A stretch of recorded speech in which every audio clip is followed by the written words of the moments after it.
Hello student, हम लोग economics के करंट अफेयर्स को कंटिन्यू कर रहे हैं। जो आज का मेरा फर्स्ट टॉपिक है वो है participatory notes. Participatory notes current affairs में क्यों है, न्यूज़ में क्यों है? क्योंकि investment through participatory notes in the Indian capital market jump to RS 1.31 lakh crore. अब इस टॉपिक की वजह से आपके लिए स्टैटिक पोर्शन कौन कौन सा इंपॉर्टेंट हो गया है, जो जीएस पॉइंट ऑफ व्यू से इंपॉर्टेंट है और डायरेक्ट क्वेश्चन यहाँ से पुटअप किए जा सकते हैं। इंडियन फाइनेंशियल मार्केट और उसमें कैपिटल मार्केट के instrument, participatory notes, balance of payment, FDI and FII. अब मैं आपको समझाता हूं इंडियन फाइनेंशियल मार्केट।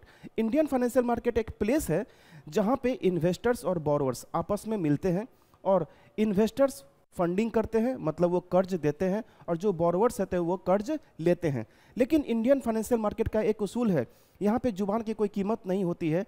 जो कोई कर्ज देगा और जो कोई कर्ज लेगा, इन दोनों के बीच में जो फाइनेंशियल ट्रांजैक्शन हो रहे हैं, इसका एक रिटन डॉक्यूमेंट्स होगा, और इसी रिटन डॉक्यूमेंट्स को ही हम लोग बोलते हैं फाइनेंशियल इंस्ट्रूमेंट। तो आई होप सो कि फाइनेंशियल इंस्ट्रूमेंट आपको समझ में आ गया होगा। ये फाइनेंशियल इंस्ट्रूमेंट डिपेंड करता है कि ट्रांजैक्शन 1 साल से कम के लिए हुए हैं या ट्रांजैक्शन 1 साल से ज़्यादा के लिए हुए हैं। मतलब जो डील 1 साल से कम के लिए हुआ है या फिर डील 1 साल से ज़्यादा के लिए हुआ है। कर्ज 1 साल से कम के लिए दिया गया है या कर्ज 1 साल से ज़्यादा के लिए दिया गया है। ये बात क्लियर है? इसी के अकॉर्डिंग 1 साल से कम और 1 साल से ज़्यादा के अकॉर्डिंग इंडियन फाइनेंशियल मार्केट को 2 भागों में डिवाइड किया गया है, मनी मार्केट और कैपिटल मार्केट। मनी मार्केट 1 साल से कम के लिए, कैपिटल मार्केट में 1 साल से ज़्यादा के लिए।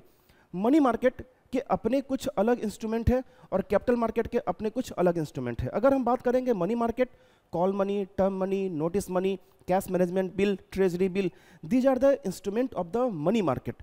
लेकिन अगर हम बात करेंगे कैपिटल मार्केट इंस्ट्रूमेंट की, तो बॉन्ड है, डिबेंचर्स है, डेरिवेटिव है, म्यूचुअल फंड्स हैं, तो ये सब कहलाते हैं कैपिटल मार्केट के इंस्ट्रूमेंट। ये बात समझ में आ गई है? अब चाहे वो मनी मार्केट हो चाहे वो कैपिटल मार्केट हो, इसमें हर कोई इन्वेस्ट करता है, और इसी में बोरोवर आते हैं जो कर्ज लेते हैं और इन्वेस्टर कर्ज देता है। अब ये जो इन्वेस्टर है, ये इन्वेस्टर इंडियन क्लाइंट भी हो सकते हैं और ये इन्वेस्टर फॉरेन के क्लाइंट भी हो सकते हैं। ठीक है, इंडियन भी हो सकते हैं और फॉरेन भी हो सकते हैं। तो जो फॉरेन इन्वेस्टर होते हैं, ये फॉरेन इन्वेस्टर 2 तरीके के होते हैं। फॉरेन इन्वेस्टमेंट 2 तरीके के होते हैं, एक होते हैं एफडीआई और एक होते हैं पोर्टफोलियो इन्वेस्टर। एक होते हैं एफडीआई फॉरेन डायरेक्ट इन्वेस्टमेंट और एक होते हैं पोर्टफोलियो इन्वेस्टमेंट। समझिएगा इस बात को। यदि कोई फॉरेन इन्वेस्टर है, वो फॉरेन इन्वेस्टर इंडियन के किसी कंपनी के जो पेडअप कैपिटल है, उस पेडअप कैपिटल का 10% या 10% से ज़्यादा का स्टेक परचेज करता है, तो वह कहलाएगा फॉरेन डायरेक्ट इन्वेस्टमेंट। यदि कोई फॉरेन इन्वेस्टर है और वो इंडियन के किसी कंपनी के पेडअप कैपिटल के 10% से कम का शेयर परचेज करता है, इक्विटी परचेज करता है, तो वह कहलाता है एफआईआई या फिर portfolio investment, foreign portfolio investment. ये बात आपको समझ में आ गई होगी। तो चाहे एफडीआई हो चाहे वो पोर्टफोलियो इन्वेस्टर हो, इन दोनों को सेबी के साथ रजिस्टर्ड होना जरूरी है, तभी वो इंडियन कैपिटल मार्केट में इन्वेस्टमेंट कर सकता है। ये बात समझ में आ गई होगी। तो सर पार्टिसिपेटरी नोट्स कहाँ पे आया? अब मान के चलिए कि आप एक फॉरेन इन्वेस्टर हैं, लेकिन आप इस कचरे में नहीं पड़ना चाहते हैं कि आप बहुत सारे लीगल फ्रेमवर्क को पूरा नहीं करना चाहते हो, आप फॉर्मेलिटीज़ पूरा नहीं करना चाहते हो। मतलब ये कि आप सेबी के साथ जो रजिस्ट्रेशन कराना है, जो भी फॉर्मेलिटीज़ है, ये करना आप नहीं चाहते हो, लेकिन आप इंडियन कैपिटल मार्केट में आपका इंटरेस्ट भी है, आप इसमें इन्वेस्टमेंट भी करना चाहते हो।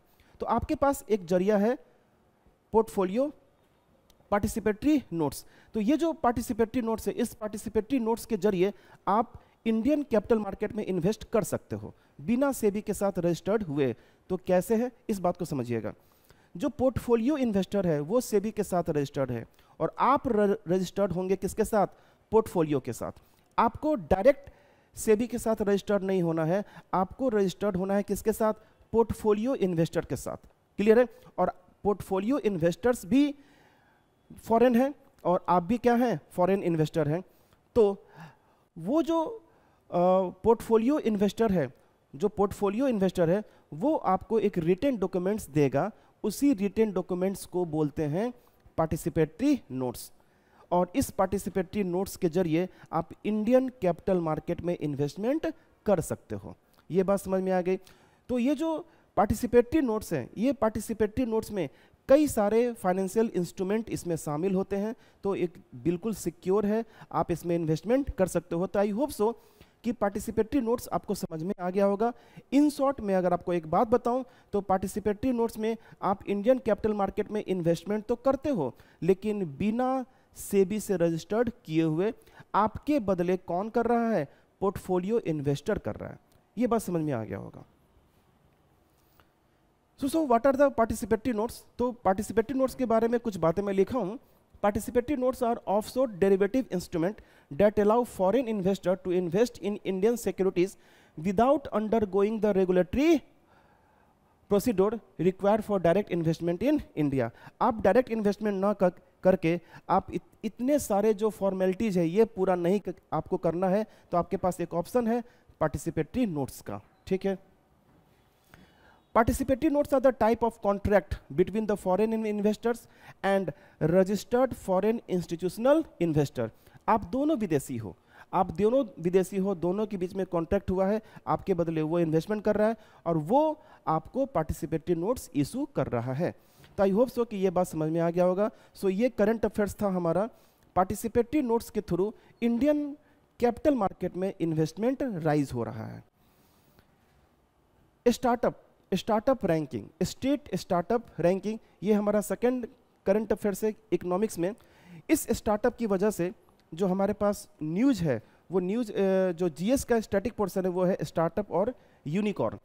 सबसे पहले समझते हैं स्टार्टअप्स। अब जैसे स्टार्टअप्स के लिए कहा गया है कि जो जिनकी एज 40 साल से कम होती है और वो अगर कुछ न्यू आइडियाज़ के साथ मार्केट में आते हैं, कुछ प्रोडक्ट लॉन्च करते हैं, उनको हम लोग बोल सकते हैं स्टार्टअप। जनरली रखा गया है 40 इयर्स, लेकिन कोई ये बहुत बड़ा कंपलसरी नहीं है कि ये 40 ईयर्स से, एक इन जनरल इसको माना गया है कि ये स्टार्टअप है। अगर आपने फंड रेज किया और आपने फंड मार्केट से उठाया, कर्ज उठाया और बहुत सारे इन्वेस्टर्स आए और आपके स्टार्टअप में सपोर्ट किए।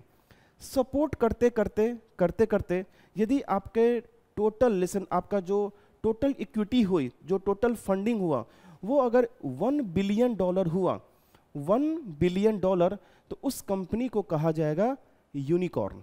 तो यूनिकॉर्न जो है वैसी कंपनी है जिनका जो टोटल पेड अप कैपिटल है वो $1 बिलियन का होता है। तो आई होप सो कि छोटी बातें हैं स्टार्टअप और यूनिकॉर्न, ये आपको समझ में आ गया होगा। द रिजल्ट ऑफ, तो करंट अफेयर्स क्या है?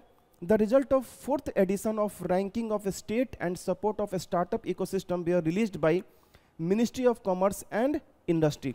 तो 4th एडिशन हमारा ranking of state on support to startup ecosystem were released by ministry of commerce and industry. तो आपके लिए इंपॉर्टेंट क्या है? इंपॉर्टेंट ये है कि ये जो कौन सा एडिशन था, तो हमारा एडिशन था 4th एडिशन। ओके, तो रैंकिंग किसने दिया? तो ministry of commerce and industry. ये दो चीज इंपॉर्टेंट हुआ। अब इसमें कितने पार्टिसिपेंट्स हैं? तो इसमें थे 33 आपके राज्य थे और यूनियन टेरिटरीज थे। Best performance and top performance, जो सबसे टॉप प्रायोरिटी पे होता है वो उसको बोलते हैं बेस्ट परफॉर्मेंस, और उसके नीचे वालों को बोलते हैं टॉप परफॉर्मर्स। उसमें से सबसे नंबर 1 पे गुजरात, केरला और कर्नाटका। मतलब ये कि अगर हम बात करेंगे स्टार्टअप में, तो उस स्टार्टअप में सबसे नंबर 1 पे कौन स्टेट है? तो गुजरात स्टार्टअप के मामले में सबसे आगे है। मिनिस्ट्री के अंदर डिपार्टमेंट होता है, तो department for promotion and industry and international trade, DPIIT, जो किस मिनिस्ट्री के अंदर में है? वो ministry of commerce and industry के अंदर में है, जो ये रैंकिंग जारी करता है। इंडिया की बात करें तो India has 3rd largest startup ecosystem, presently 111 unicorn globally. मतलब ये कि अगर हम पूरे विश्व की बात की जाए तो पूरे विश्व में हमारा जो स्टार्टअप पे जो पोजीशन है वो पोजीशन 3rd पोजीशन है। हमारे देश में कितने स्टार्टअप हैं? 111 यूनिकॉर्न है। मतलब स्टार्टअप तो कई सारे हैं, लेकिन जो फेस है, जो सामने आता है, वो आता है सबसे नंबर 1 पे यूनिकॉर्न। तो यूनिकॉर्न में मतलब है कि ऐसे 111 कंपनी हैं जिनका नेट वर्थ आपके $1 बिलियन रीच कर चुका है। नेक्स्ट है national financial reporting authority, national financial reporting authority NFRA, ठीक है। अब ये चर्चा में क्यों है? देखिए बहुत सारे ऑडिटिंग ऑफिस हैं, बहुत सारे हैं, एक डिपार्टमेंट उस डिपार्टमेंट का ऑडिट करता है, तो लिसन इन सभी के ऊपर भी तो कोई है, तो इन सभी के ऊपर कोई है तो वो है NEPRA, national financial reporting authority. तो स्टैटिक पॉइंट ऑफ व्यू से NFRA ये अपने आप में एक इंपॉर्टेंट है। तो समझिएगा ये करंट अफेयर्स न्यूज में क्यों है। Recently the NFRA has plan to annually undertake inspection of major audit firm, बहुत सारे ऑडिट फर्म है, उन सारे ऑडिट फर्म का ये इंस्पेक्शन करेगा, जिसमें से कौन कौन शामिल है? Big four, Deloitte, EY, KPMG and PwC।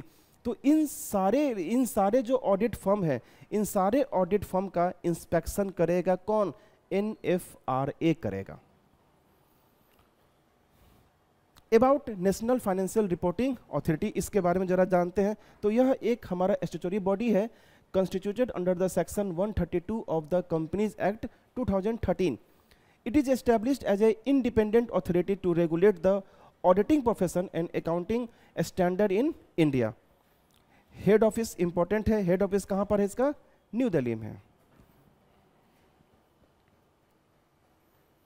जो नेक्स्ट हमारा करंट अफेयर्स है, वो नेक्स्ट करंट अफेयर्स हमारा है global risk report 2024, global risk report 2024। World economic forum, तो सबसे इंपॉर्टेंट है कि वर्ल्ड इकोनॉमिक फोरम ही ग्लोबल रिस्क रिपोर्ट जारी करता है।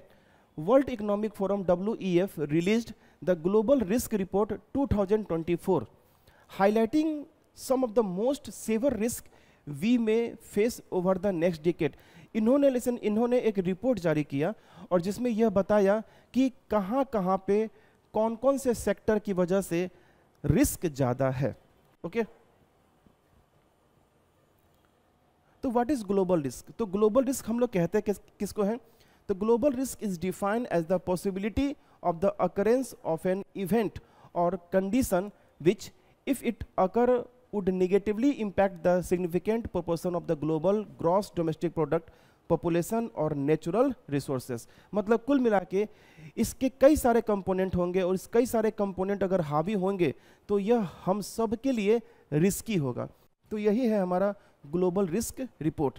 The global risk report is an annual study published by the world economic forum. आपसे क्वेश्चन पूछेगा ग्लोबल रिस्क रिपोर्ट कौन पब्लिश करता है? वर्ल्ड इकोनॉमिक फोरम पब्लिश करता है। क्लियर? तो ये था हमारा आज का करंट अफेयर्स।